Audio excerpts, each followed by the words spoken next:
Boss, retrieve the film canister our informant hid in Spugmay Keep before he died. It contains vital information on Skullface's plan.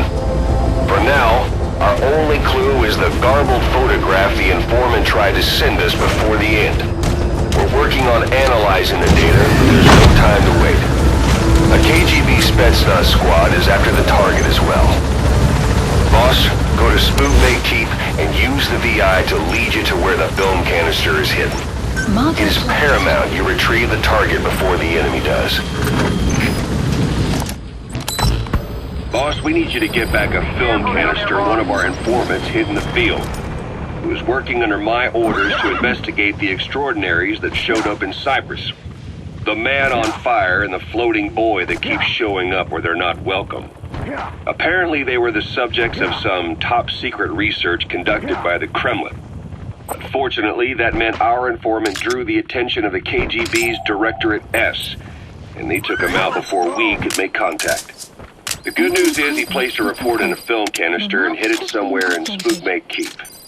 Just before he died, he transmitted VI of the hiding place to us, but the data was cut off partway through. The image is far from clear, but it might provide the clue you need. We'll be analyzing the data further to try to clear it up, but for now, get to Spugmay Keep. The KGB have already dispatched a Spetsnaz squad to retrieve that film canister and cover the whole thing up. Boss, there's no time to waste. Head to Spugmay Keep and use the VI as a clue to find and retrieve that target. Why was Sahelanthropus mobile? How are the man on fire and that kid connected to Skullface's plan? If we can just get that report, we can blow it all wide open. Then we can shake off the last remnants of Skullface and the phantoms he left behind. Что? Ау! С тобой все в порядке?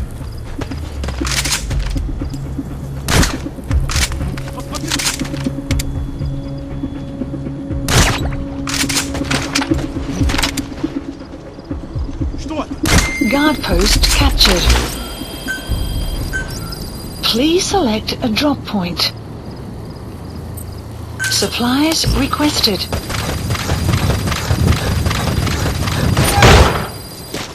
You have arrived at your destination. Supply drop complete. Но почему?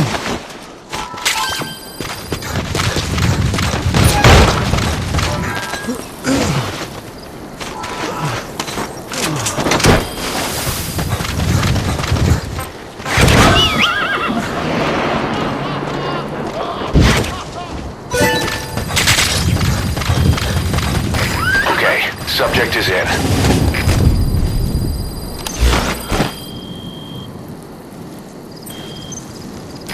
We're working on analyzing the data, but there's no time to wait. It is paramount you retrieve the target before the enemy does. This complete.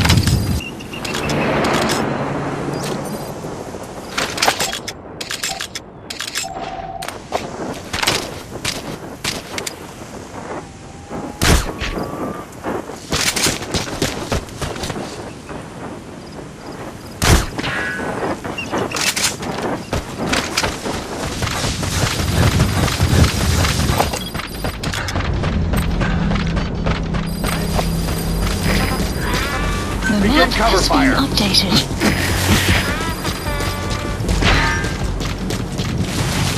Enemy presence detected. The map has been updated. Please select a deployment point.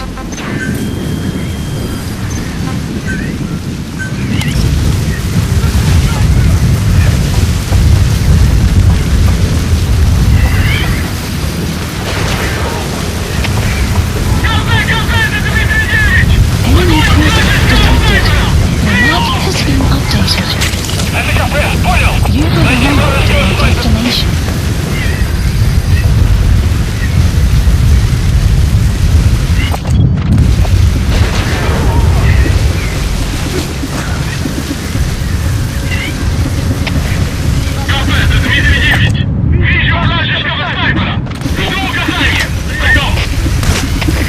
Boss, we fully decrypted the VI data.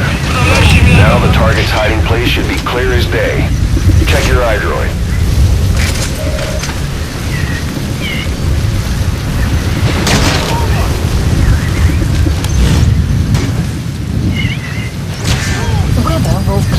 shortly.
We've succeeded in decrypting the data of that VI the informant sent to guide us. The image is clearer now. If you compare it to the terrain around you, you should be able to locate the hiding place. Find the target.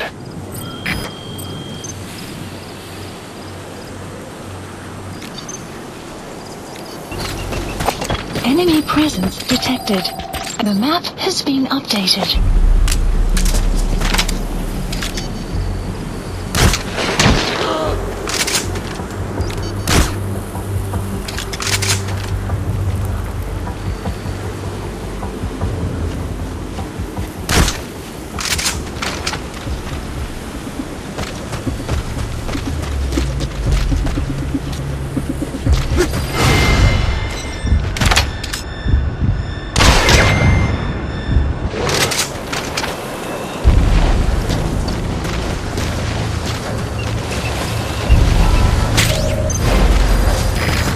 Completed your objective.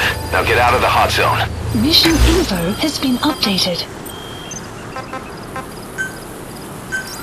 Please select a landing zone. Support helicopter Roger. requested.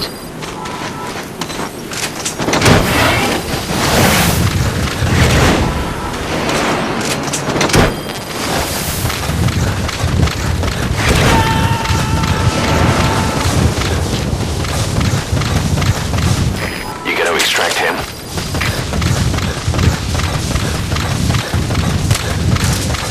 Extraction arrived at Mother Base.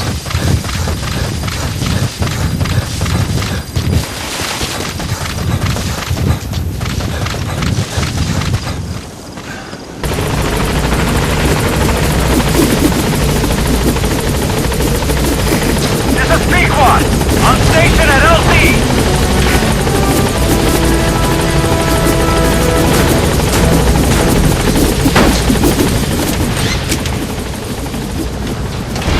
Altitude.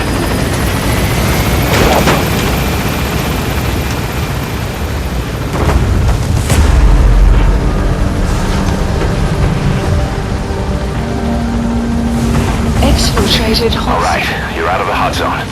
No enemy forces in pursuit. Mission complete.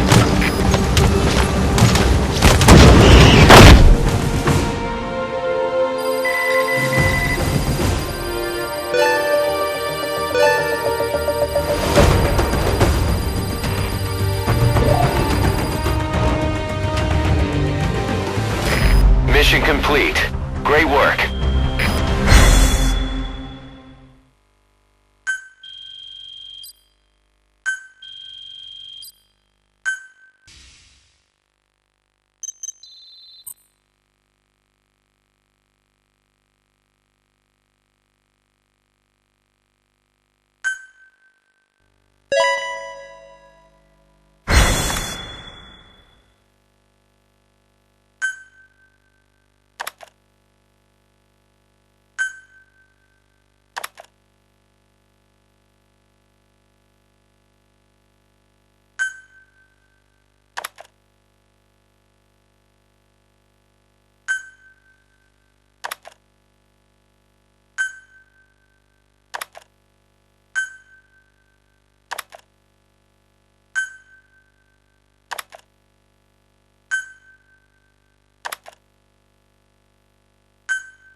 Side ops list Boss, updated. I have a quick report for you here.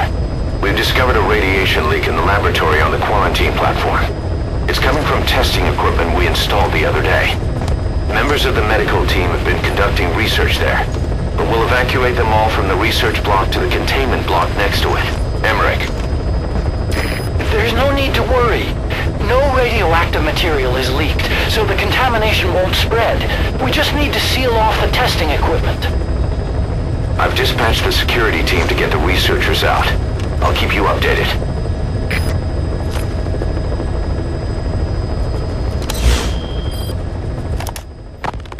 We finished decoding the informant's report. That floating kid we've run into a few times now. Looks like he was a test subject in clinical experiments. The Soviets called him the Third Boy. The Third Boy was brought to a lab on the outskirts of Moscow from Czechoslovakia, after which he was due to be sent to a research center in Leningrad, then Siberia, and finally an academic town in Novosibirsk. It doesn't appear that the researchers witnessed the talents we've seen from him, but nevertheless he was quite the popular subject. His latent cognitive abilities suddenly awoke en route to Moscow. According to the report, the Third Boy was easily influenced by other individuals' biofields. Evil thoughts, in particular. They affected his mind like a virus. Extreme anger or resentment, motives for revenge, in other words. Now, during the transport flight to Moscow, the boy was exposed to a powerful mental energy field coming from a certain individual. Ever since, being conscious of his powers, he's become a sort of energy generator. What's unique about him is the way his acute telepathic abilities get taken over by another person's will. The boy began to physically parasitize individuals experiencing extreme anger and codify the host's desires. This includes amplifying the host's natural strengths. Or, in accordance with the host's desires, he can also implant program code in another individual, making them a puppet, essentially. Human neural synapses transmit weak electrical currents between neurons. These electrical currents, though at a level difficult to observe, warp the magnetic field outside the body. The Third Boy is able to pick up these weak fluctuations. Contrary to psychotronics, which involves controlling the human mind, his abilities as a receptor are too high. The emotions he picks up from another individual are amplified and unleashed into his body as they recur in his brain. They turn into microwaves, which then affect the physical world, triggering paranormal phenomena like the spontaneous combustion of organic matter or psychokinesis, moving an object without touching it. There's one other thing. While he's parasitizing a host, the boy's ego gets shut away, allowing the will of the host to take control of his powers, like some annoying static drowning out your own voice. That means he isn't responsible for what's been happening. Somebody's extreme anger has manifested through the Third Boy's powers in ways none of us could have predicted, which would mean this was going on somewhere around us. Looking back on it, a lot of things make sense now. The man on fire, Sahelanthropus, they both came to life thanks to the Third Boy's powers. Everything has been happening through him as a catalyst. We first saw him in the hospital on Cyprus. The boy parasitizing the man on fire's desire for revenge gave him his new abilities in return. He next appeared at the Hamid Fighters Fort where the honeybee was hidden. There, the boy parasitized Skullface's vengeful mind. He controlled Sahelanthropus, making it do whatever Skullface wanted. Same goes for when we extracted Emmerich onto the chopper. When he appeared at the Devil's House in Central Africa, Skullface's will controlled the man on fire via the Third Boy's powers. Everything is clear up to this point. But even the informant couldn't pinpoint who the host was in the cave within Serac power plant.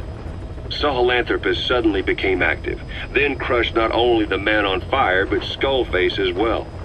Surely neither of them could have been the host. Who else was at that location and bore anger more extreme than either of them? Whose will was controlling Sahelanthropus? According to the report, emotions transmitted in children's brains affect the surrounding magnetic field more strongly.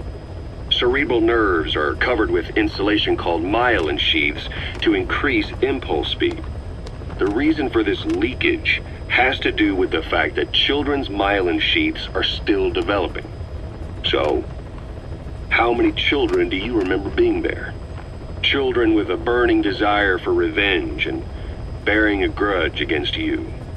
I can think of only one. Eli. We don't know what kind of life he's had, but the resentment he's shown toward adults is nothing short of extraordinary.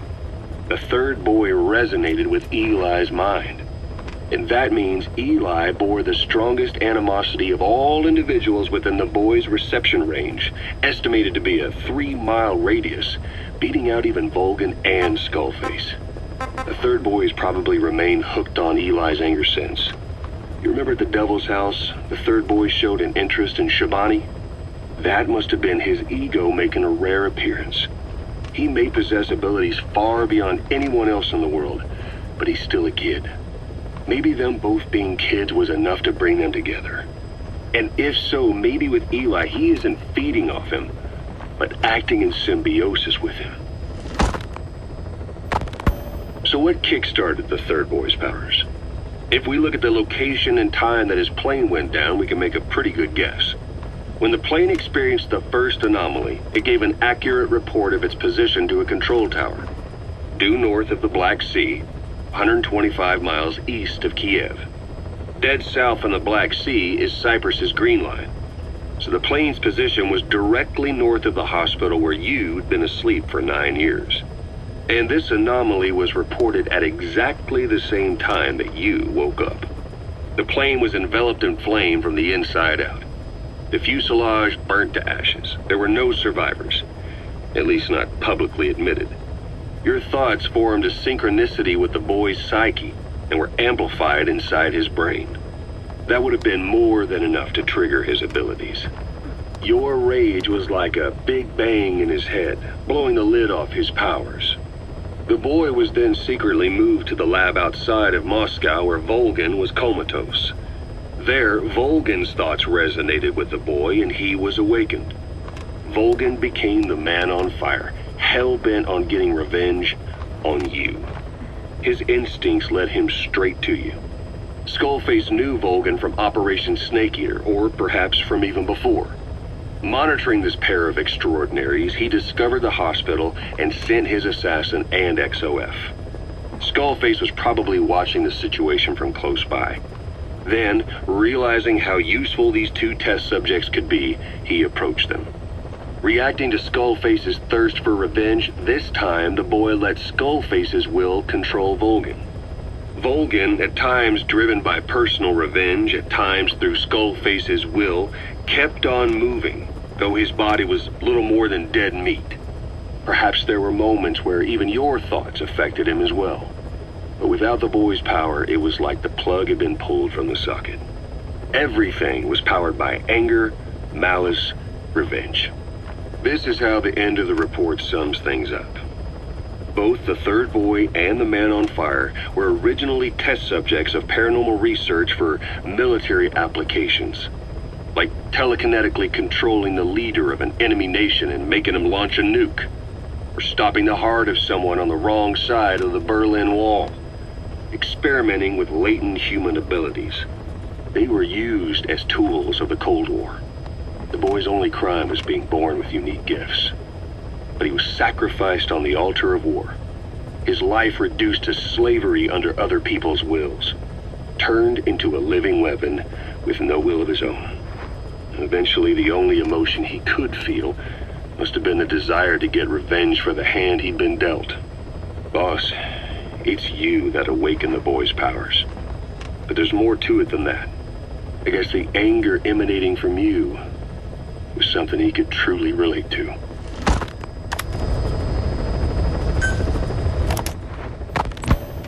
I have spoken enough. Your men can take it from here. Will you permit me to rest? Have something to eat? I thought you don't eat. I can subsist without food. But there is more to the act of eating than nourishment. We receive nature's blessings, and we affirm our part in it. And in doing so, we express our gratitude. Sorry, it's, hearing you say you don't need to eat and that you're part of nature in the same breath. Anyway, what can we get you? Not exactly a 5-star restaurant, but the kitchen's used to serving a lot of different appetites. Hamburgers. Hamburgers?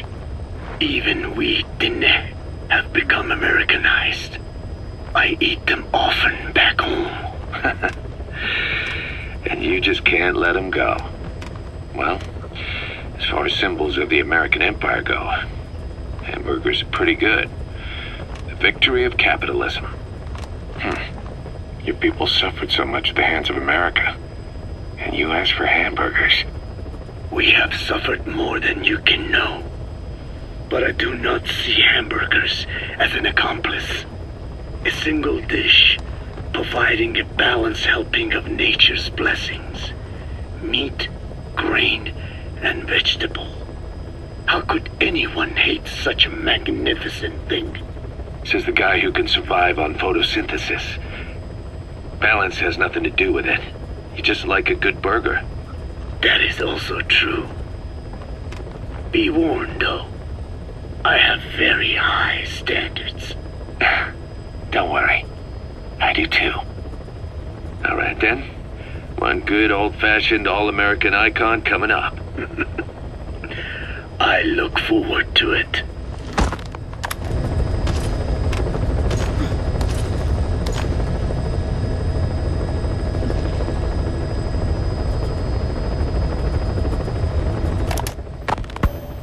I hope you bought a better hamburger this time, Kazuhira. Right.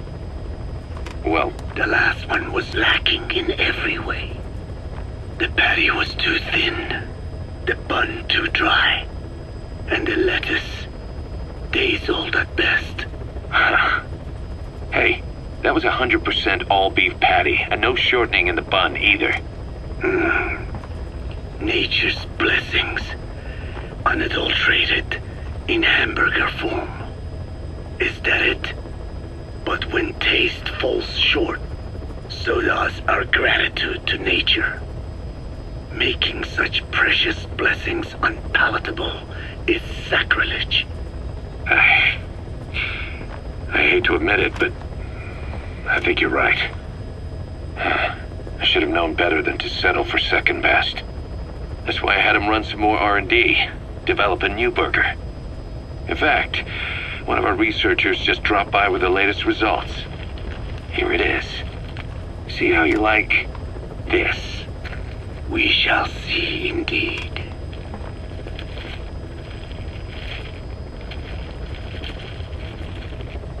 I thank you for this bounty, Mother Earth.